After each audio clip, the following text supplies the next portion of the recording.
But সবচেয়ে fundamental যে পার্থক্যটা বলা যায় সেটা হলো ইলেকট্রনিক আর ইলেকট্রিক্যাল ইকুইপমেন্ট গুলো কি ম্যাটেরিয়াল দিয়ে তৈরি হচ্ছে। অর্থাৎ তোমরা যদি দেখো ইলেকট্রিক্যাল যে ইকুইপমেন্ট, ফ্যান, মোটর, পাম্প, সবগুলারই মেইন যে ইকুইপমেন্ট মানে মেইন যে এলিমেন্ট যেটা দিয়ে এটা তৈরি করা হচ্ছে সেটা হলো কন্ডাক্টর। এবং সবচেয়ে কমন ইউজড ম্যাটেরিয়াল হলো কপার। কপারের ওয়্যারিং, কপারের ওয়াইন্ডিং হয়, এটা দিয়ে আমরা এই ইকুইপমেন্ট গুলো তৈরি করছি। কিন্তু আমরা যদি এর ইলেকট্রনিক ইকুইপমেন্ট গুলোর কথা চিন্তা করি, ইলেকট্রনিক ইকুইপমেন্ট কিন্তু তৈরি করা হচ্ছে সেমিকন্ডাক্টরের উপর বেস করে। এর কারণটা কি, সেমিকন্ডাক্টরের উপর বেস করার একটা বড় সুবিধা হলো আমরা যদি কন্ডাক্টর দিয়ে তৈরি করতাম কপারের মতন, এই কপারের বিহেভিয়ার কিন্তু নিজেদের ইচ্ছা মতন, আমরা আমাদের ইচ্ছা মতন খুব ইজিলি মডিফাই করতে পারি না। কপারের ভেতরে যতটুকু রেজিস্ট্যান্স আছে ওইটা ফিক্সড মোটামুটি আছে, আমরা চাইলেই ওটাকে বাড়াতে বা কমাতে পারছি না। অথবা কপারের টেম্পারেচার যে বেড়ে যাচ্ছে, অথবা রেজিস্ট্যান্সটা এখানে সবচেয়ে বেশি ইফেক্ট ফেলে, যে রেজিস্ট্যান্সের ভ্যালুটা কত বেশি কত কম, সেই জিনিসগুলোকে আমরা অত ইজিলি মডিফাই করতে পারছি না। কিন্তু সেমিকন্ডাক্টর ডিভাইস গুলোর ক্ষেত্রে সিলিকন বা গ্যালিয়াম আর্সেনাইড এই ধরনের যেসব ম্যাটেরিয়াল ইউজ করা হয় সেগুলো এই ক্যারেক্টারিস্টিক গুলো খুব ইজিলি মডিফাই করা পসিবল। হয়তো আমরা একই সময় একটা সেমিকন্ডাক্টরকে কোনোভাবে এনার্জি অথবা এক্সটার্নাল ভোল্টেজ কোনো কিছু একটা ইউজ করে এটাকে ইনসুলেটর হিসেবে ইউজ করতে পারি, আবার হয়তো পরের মুহূর্তেই এটার ভোল্টেজ বা এনার্জি কোনো কারণে কোনো কিছু চেঞ্জ করে দিয়ে এটাকে কন্ডাক্টর করে দিতে পারছি। তার মানে কি, এটা খুব ভালোভাবে আমরা কন্ট্রোল করতে পারি, কন্ট্রোলটা আমাদের হাতে খুব বেশি। তো এই যে ম্যাটেরিয়াল গুলো, এই যে ইকুইপমেন্ট গুলো তৈরি হচ্ছে, এই ইকুইপমেন্ট গুলোর ফান্ডামেন্টাল ব্লক হলো সেমিকন্ডাক্টর। যত আমরা ইলেকট্রনিক ডিভাইস বা ইলেকট্রনিক ইকুইপমেন্ট ইউজ করি সেগুলোর ফান্ডামেন্টাল ইউজটা হচ্ছে সেমিকন্ডাক্টর দিয়ে।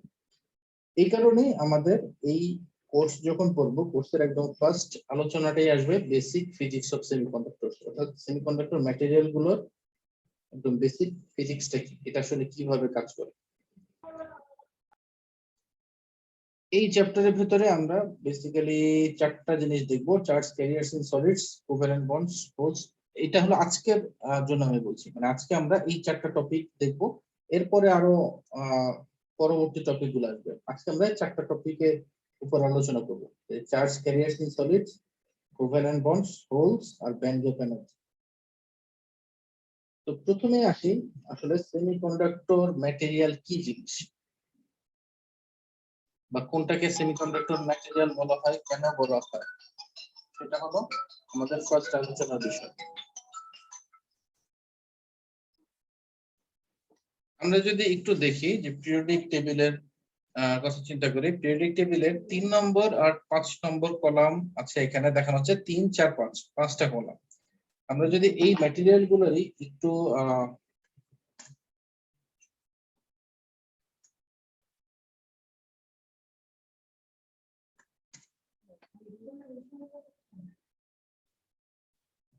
এই ম্যাটেরিয়াল গুলোরই যদি সবচেয়ে বাইরের শেলে কয়টা ইলেকট্রন আছে সেটা একটু খেয়াল করি, তাহলে কি দেখবো, দেখো যে বোরনের অ্যাটমিক নাম্বার হলো 5, আমরা জানি।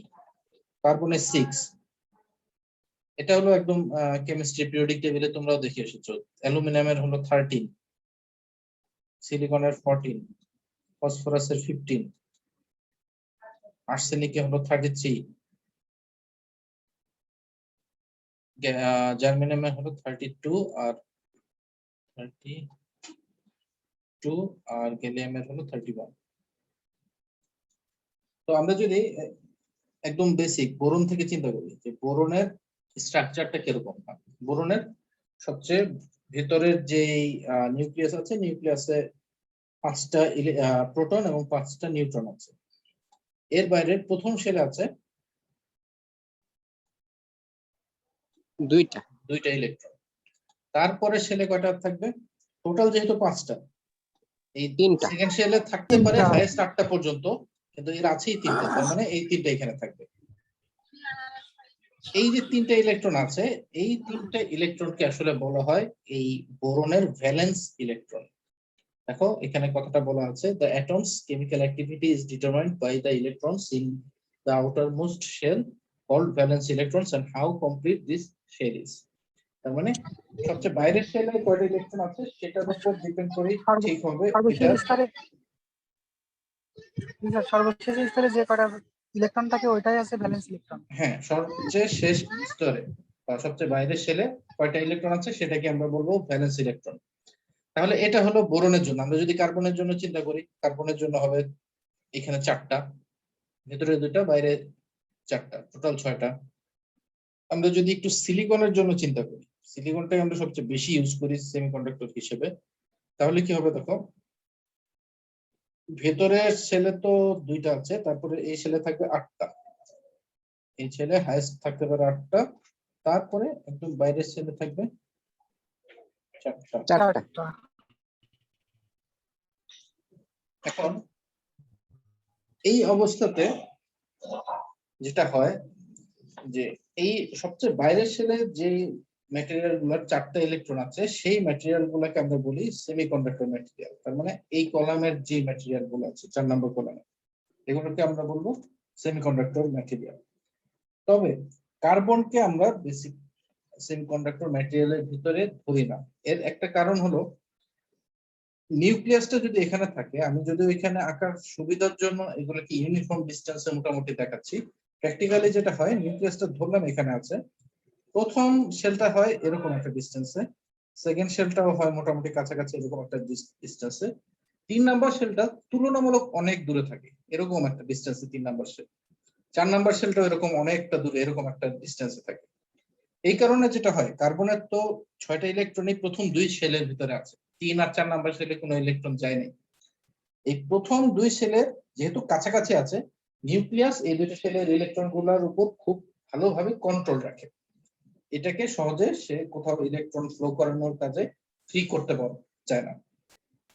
কিন্তু সিলিকন বা জার্মেনিয়াম এগুলোর ক্ষেত্রে যেটা হয়, যেহেতু শেলের ডিসটেন্সটা অনেক দূরে, অনেক দূর থেকে অরবিটটা আছে, তাহলে কি এখান থেকে একটা ইলেকট্রন দেখা যাচ্ছে বাইরের কোনো একটা এক্সটার্নাল ফোর্স পেলে খুব ইজিলি ফ্রি হয়ে যেতে পারে। এই কারণে এটা সেমিকন্ডাক্টর হিসেবে আমরা ইউজ করি বা জার্মেনিয়ামকে ইউজ করি। কিন্তু কার্বনকে আমরা এই কারণে 4টা ইলেকট্রন ভ্যালেন্স ইলেকট্রন হলেও এটাকে আমরা সেমিকন্ডাক্টর হিসেবে ইউজ করি না। তো এই জিনিসটাই এখানে একটু বলা হয়েছে, দেখো যে এই হলো আমাদের সেমিকন্ডাক্টরের তাহলে বেসিক, যে সিলিকন আর জার্মেনিয়াম। এর মাঝে সিলিকনের ইউজ সবচেয়ে বেশি, কারণ এটা সবচেয়ে কমনলি অ্যাভেলেবল। আমরা যদি আমাদের চারপাশে দেখি সিলিকনের ইউজ অনেক বেশি দেখি, আর জার্মেনিয়াম তুলনামূলকভাবে কম দেখা যায়। বাট আরো এক রকমের সেমিকন্ডাক্টর আছে যেগুলোকে আমরা বলি কম্পাউন্ড সেমিকন্ডাক্টর। কম্পাউন্ড সেমিকন্ডাক্টর কাকে বলা হচ্ছে, যে যখন ধরো এই 3 নাম্বার কলামের একটা ম্যাটেরিয়ালের সাথে 5 নাম্বার কলামের একটা ম্যাটেরিয়াল কম্পাউন্ড হিসেবে কোন সেমিকন্ডাক্টর তৈরি করে। কম্পাউন্ড মানে তো যৌগ, মানে যৌগিক সেমিকন্ডাক্টর, যেটা ধরো অ্যালুমিনিয়ামের সাথে ফসফরাস হতে পারে, অ্যালুমিনিয়ামের সাথে আর্সেনিক হতে পারে, গ্যালিয়ামের সাথে ফসফরাস হতে পারে, গ্যালিয়ামের সাথে আর্সেনিক হতে পারে, এরকম কম্পাউন্ড ম্যাটেরিয়াল দিয়ে যেগুলো করা হয় সেগুলোকে বলা হয় কম্পাউন্ড সেমিকন্ডাক্টর। এবং এটার আরেকটা নাম আছে 3-5 কম্পাউন্ড সেমিকন্ডাক্টর, যেহেতু 3 নাম্বার কলাম আর 5 নাম্বার কলাম মিলে হচ্ছে, তো এটাকে 3-5 কম্পাউন্ড সেমিকন্ডাক্টর হিসেবে অনেক জায়গাতেই প্রকাশ করা হয়। এবং এটারও একটা খুব কমন ইউজ আছে আমাদের। দেখো একটু খেয়াল করলে দেখবা লাল রঙের এলইডি, এটা কিন্তু খুব কমন ইউজ আমাদের কম্পিউটারের মাউসের নিচে যে থাকে, অপটিক্যাল মাউসের যে নিচে লাল এলইডি থাকে, সেখান থেকে শুরু করে অনেক জায়গাতেই দেখবা রেড এলইডিটা কমনলি ইউজ হয়। এই রেড এলইডি যেখানেই দেখবা ওইটাই বুঝবা যে এই গ্যালিয়াম আর্সেনাইড ইউজ করে তৈরি হয়েছে। এটার একদম মেইন ফান্ডামেন্টাল ম্যাটেরিয়ালটা হলো গ্যালিয়াম আর্সেনাইড। নীল এলইডি থাকলে ওইটা হলো নাইট্রোজেন বেশি থাকে, সো দেখা যায় গ্যালিয়াম নাইট্রাইড অথবা অ্যালুমিনিয়াম নাইট্রাইড এই ধরনের ম্যাটেরিয়াল দিয়ে নীল এলইডি তৈরি হয়। সো এগুলো হলো কম্পাউন্ড সেমিকন্ডাক্টর। এই কোর্সটা আসলে কম্পাউন্ড সেমিকন্ডাক্টর নিয়ে তোমাদের কোনো আলোচনা নাই। তোমাদের গ্যালিয়াম আর্সেনাইডের কিছু কিছু ভ্যালু হয়তো দু এক জায়গায় আমি বলতে পারি আলোচনার প্রাসঙ্গিক হিসেবে, বাট এক্সাম্পল যত দেখানো হয়েছে বা মোটামুটি ম্যাক্সিমাম কেসেই দেখবা সিলিকনটা এখানে সবচেয়ে বেশি হাইলাইট হয়েছে। ইনফ্যাক্ট জার্মানিয়ামেরও খুব বেশি ইউজ দেখানো হয় না, কারণ আমরা এটা খুব বেশি ইউজ করি না। সিলিকনের ইউজ যেহেতু বেশি, এটা খুব বেশি অ্যাভেলেবল, খুব কম খরচেই পাওয়া যায়, এই কারণে সিলিকন দিয়েই আমরা বেশিরভাগ সেমিকন্ডাক্টর ডিভাইস গুলো তৈরি করছি। ওইটা সম্পর্কে আমাদের সিলেবাসে আলোচনা বেশি হবে এই কারণে। এই হলো আমাদের একদম বেসিক সেমিকন্ডাক্টর কোত্থেকে আসলো বা কোনগুলোকে আমরা সেমিকন্ডাক্টর বলবো সেটা নিয়ে আলোচনা। এখন সেকেন্ড যে জিনিসটা আসবে কোভ্যালেন্ট বন্ডস। কোভ্যালেন্ট বন্ডস এর বাংলা হলো সমযোজী বন্ধন। সমযোজী বন্ধনটা কি জিনিস? আমরা এই যে এই বাইরের এখন দাগগুলোতে এক একটা ইলেকট্রন বুঝাচ্ছি। সবচেয়ে বাইরের শেলের যে ইলেকট্রন, সিলিকনের ক্ষেত্রে দেখে আসলাম 4টা ইলেকট্রন থাকে, এই 4টা ইলেকট্রনকে এই 4টা দাগ দিয়ে বোঝানো হচ্ছে।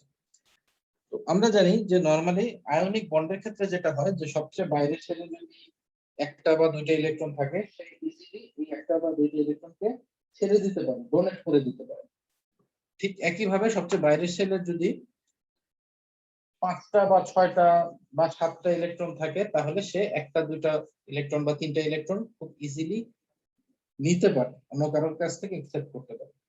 এর কারণটা কি? মানে ইলেকট্রন বা যে কোনো অ্যাটমের একটা বেসিক টেন্ডেন্সি থাকে সবচেয়ে বাইরের শেলে 8টা ইলেকট্রন থাকবে, যেটাকে আমরা বলি অক্টেভ পূর্ণ করা। সবচেয়ে বাইরের শেলে 8টা ইলেকট্রন যদি থাকে, এই 8টা ইলেকট্রন থাকলে ওই অ্যাটমটা তখন আমরা বলি স্টেবল অবস্থায় আছে। কিন্তু যতক্ষণ পর্যন্ত 8টা না হবে, 1টা 2টা 3টা 4টা 5টা 6টা 7টা যেটাই থাকুক, ওইটা আনস্টেবল থাকবে। তো সবচেয়ে বাইরের শেলে 8টা করার জন্য ওই যেগুলো বাইরের শেলে ইলেকট্রন কম সে ছেড়ে দেয়, যা বেশি আছে সে অ্যাবজর্ব করে। কিন্তু সিলিকন বা সেমিকন্ডাক্টর ম্যাটেরিয়াল গুলোর ক্ষেত্রে যেটা হয়, সবচেয়ে বাইরের শেলের ইলেকট্রন থাকে 4টা। 4টা ছেড়ে দেওয়া অথবা অক্টেভ ফুলফিল করার জন্য 4টা ইলেকট্রন আনা, দুইটাই বেশ হাই এনার্জি দরকার হয় এবং খুব একটা নর্মাল বিহেভিয়ার। এটা খুব অ্যাবনর্মাল কেসে এই ব্যাপারটা ঘটে।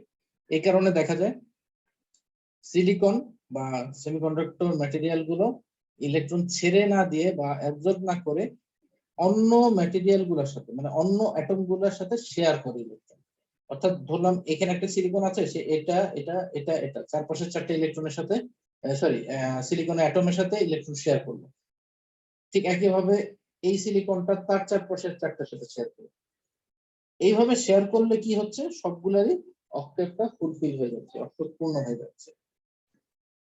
এখানে একটা জিনিস নোটিস করার আছে, সেটা হলো এই অবস্থাটা সাধারণত থাকে পরম শূন্য তাপমাত্রায়।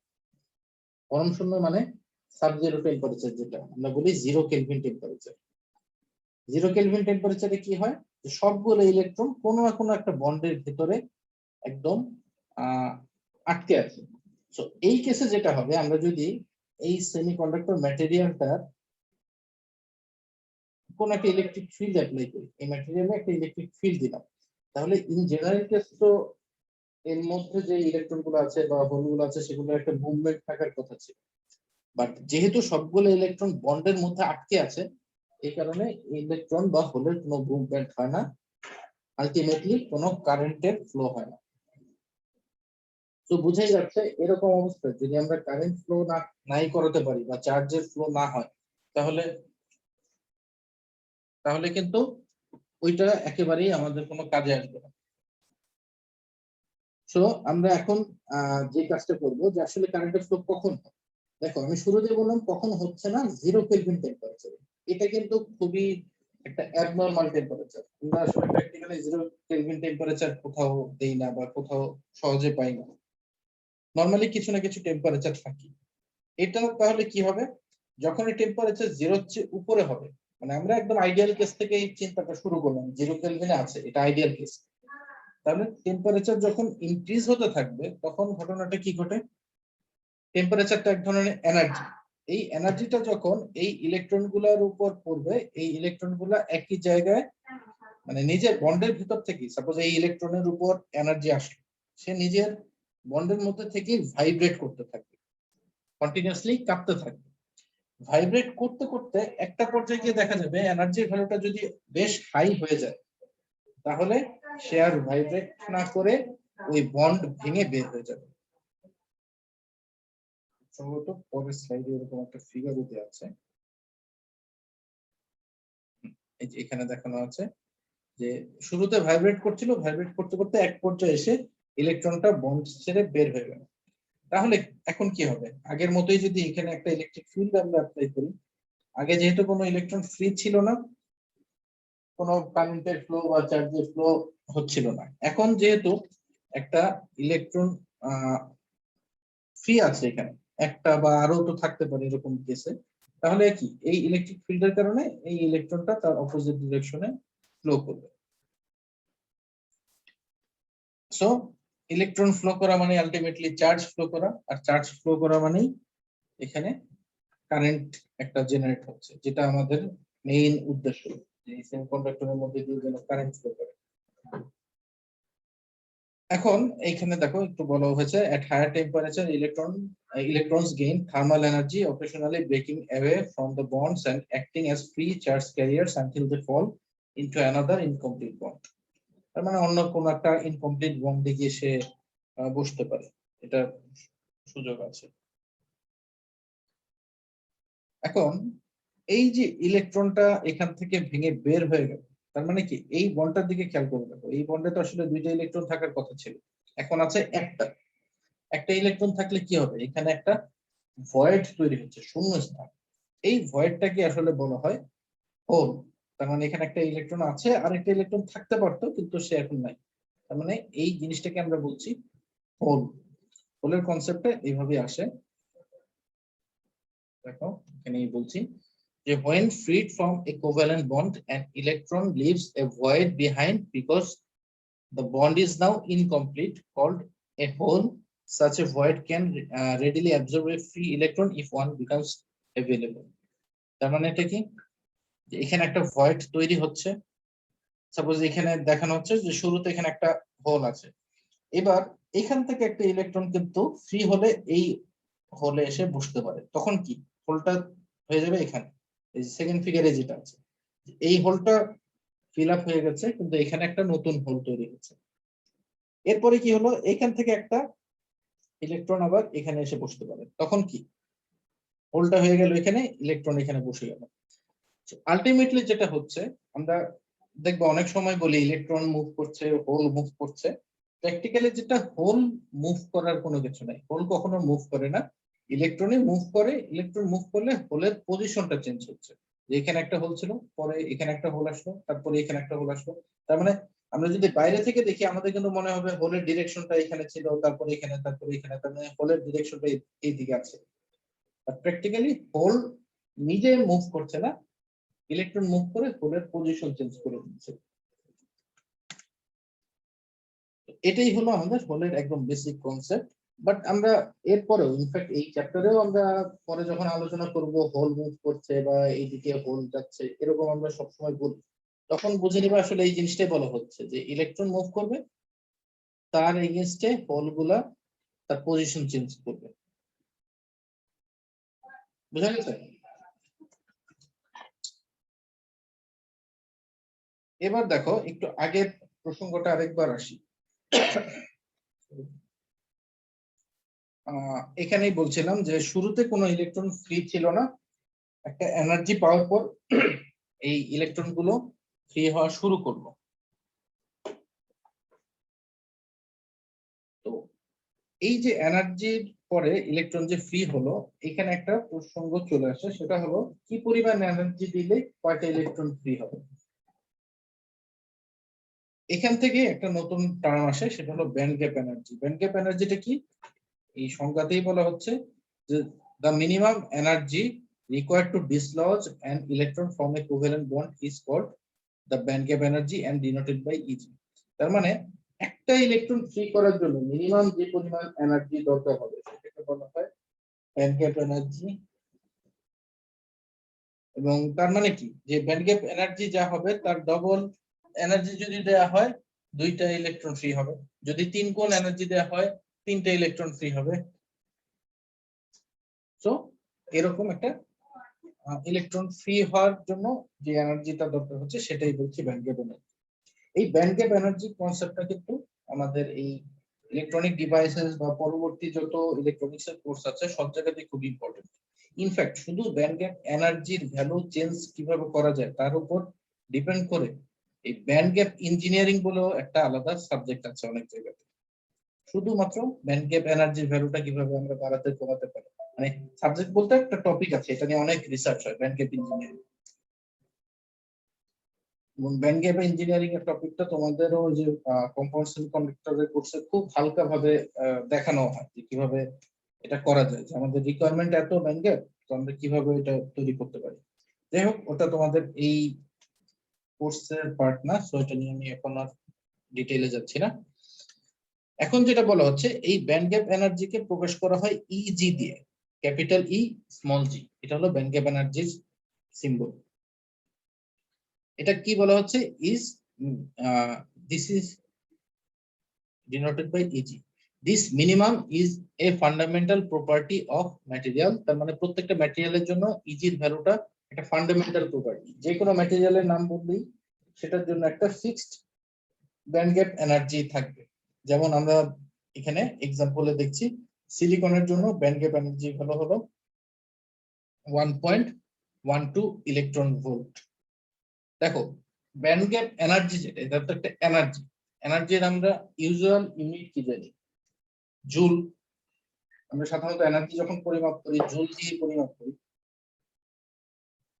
এখানে ইলেকট্রন ভোল্ট বলা হচ্ছে, এই ইলেকট্রন ভোল্ট হলো একটা ব্যাপার আছে যে 1 ইলেকট্রন ভোল্ট সমান হলো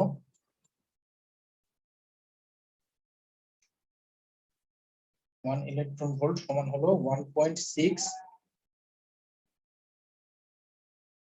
ইন্টু 10⁻⁻19। দেখো সংখ্যাটা কিন্তু একটা ইলেকট্রনের চার্জের সমান। 1.6 ইন্টু 10⁻⁻19 জুল। তার মানে খুব ছোট একটা ভ্যালু, 10⁻⁻19। এই ছোট ভ্যালুর এনার্জিকে আমরা 1 ইলেকট্রন ভোল্ট দিচ্ছি। অর্থাৎ আমরা যদি কোনো ম্যাটেরিয়ালে এইরকম ভ্যালু আর এনার্জি প্রয়োগ করি তাহলে দেখা যাবে একটা বা দুটো ইলেকট্রন হয়তো ফ্রি হচ্ছে। এটা হলো 1 ইলেকট্রন ভোল্টের ভ্যালু। তাহলে 1.12 ইলেকট্রন ভোল্টের ভ্যালু কত, যে 1.6 মানে 1.2 ইন্টু 1.6, 1.12 ইন্টু 1.6 ইন্টু 10⁻⁻19 জুল। এই ভ্যালুটাই এখানে বলা হচ্ছে fundamental property of the material. প্রত্যেকটা ম্যাটেরিয়ালের জন্য এটা একটা ফান্ডামেন্টাল ভ্যালু, মানে এটা ফিক্সড একটা ভ্যালু থাকে। সাপোজ আমরা যদি বলি গ্যালিয়াম আর্সেনাইডের জন্য, এই গ্যালিয়াম আর্সেনাইডের জন্য এই ভ্যালুটাই হলো 1.42 ইলেকট্রন ভোল্ট। সিমিলারলি আমি যদি বলি জার্মেনিয়ামের জন্য এই ভ্যালুটা হলো 0.66 ইলেকট্রন ভোল্ট।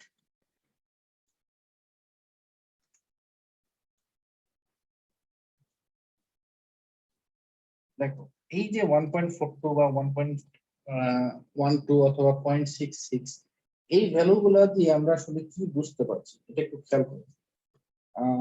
গ্যালিয়াম আর্সেনাইডের হিসাবটা আমরা পরেই বলি, শুধু জার্মেনিয়াম আর সিলিকন এই দুইটার ভ্যালুর দিকে খেয়াল করি। জার্মেনিয়ামে বলা হচ্ছে 0.66 ইলেকট্রন ভোল্ট এনার্জি দিলেই একটা ইলেকট্রন ফ্রি হয়ে যাবে। ব্যান্ড গ্যাপ এনার্জি মানে তো এটা। তাহলে কি যে 0.66 ইলেকট্রন ভোল্ট এনার্জি যদি কোনো জার্মেনিয়ামের ম্যাটেরিয়ালে দেই তাহলে একটা ইলেকট্রন ফ্রি হবে। ঠিক সিমিলারলি 1.12 ইলেকট্রন ভোল্ট এনার্জি যদি কোনো একটা সেমিকন্ডাক্টর ম্যাটেরিয়ালে দিই তাহলে একটা ইলেকট্রন ফ্রি হবে। সো দেখা যাচ্ছে যে জার্মেনিয়ামে কম এনার্জি দিলে একটা ইলেকট্রন ফ্রি হচ্ছে, যেখানে সিলিকনে আরো বেশি এনার্জি দিতে হচ্ছে। গ্যালিয়াম আর্সেনাইডে আরো বেশি, বা আমরা সবচেয়ে কমন ইউজ করি যে ইনসুলেটর হিসেবে সিলিকন ডাইঅক্সাইড। সিলিকন ডাইঅক্সাইডের ক্ষেত্রে এই ইজির ভ্যালুটা 9 ইলেকট্রন ভোল্টের উপরে হয়, 9 ইলেকট্রন ভোল্টের উপরে। তো বেশি ইলেকট্রন ভোল্ট হলে কি হবে, ইলেকট্রন ফ্রি করার জন্য বেশি এনার্জি দরকার হবে। আবার যদি এইভাবে চিন্তা করি যে সমান এনার্জি দিচ্ছি, সাপোজ একটা সিলিকনে ম্যাটেরিয়াল আছে সেখানে আমরা 5000 ইলেকট্রন ভোল্ট দিলাম, আবার একটা জার্মেনিয়াম ম্যাটেরিয়াল আছে সেখানে 5000 ইলেকট্রন ভোল্ট দিলাম, তাহলে বোঝাই যাচ্ছে যে জার্মেনিয়ামের ইলেকট্রনটা বেশি ফ্রি হবে, যেহেতু এখানে কম এনার্জি পেলে ইলেকট্রন ফ্রি হওয়া শুরু হয়ে যায়, তাহলে বেশি ইলেকট্রন ফ্রি হয়ে যাচ্ছে। তো কতটুকু ইলেকট্রন ফ্রি হবে বা কতটুকু ইলেকট্রনকে আমরা আমাদের কাজে ইউজ করতে পারবো, এই জিনিসটা বের করার সিস্টেমটাও খুব জরুরি। একটা কাজ করি, আমরা একটু 5 মিনিটের একটা ব্রেক নিয়ে নিই, এই মিটিং এর টাইম তো প্রায় শেষ, আমি 5 মিনিট পরে আবার একটা লিংক দিচ্ছি, ওখানে জয়েন করো, তখন এই টপিকটা নিয়ে আমি বাকি আলোচনা করি। জি স্যার।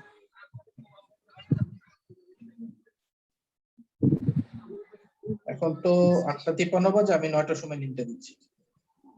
জি স্যার।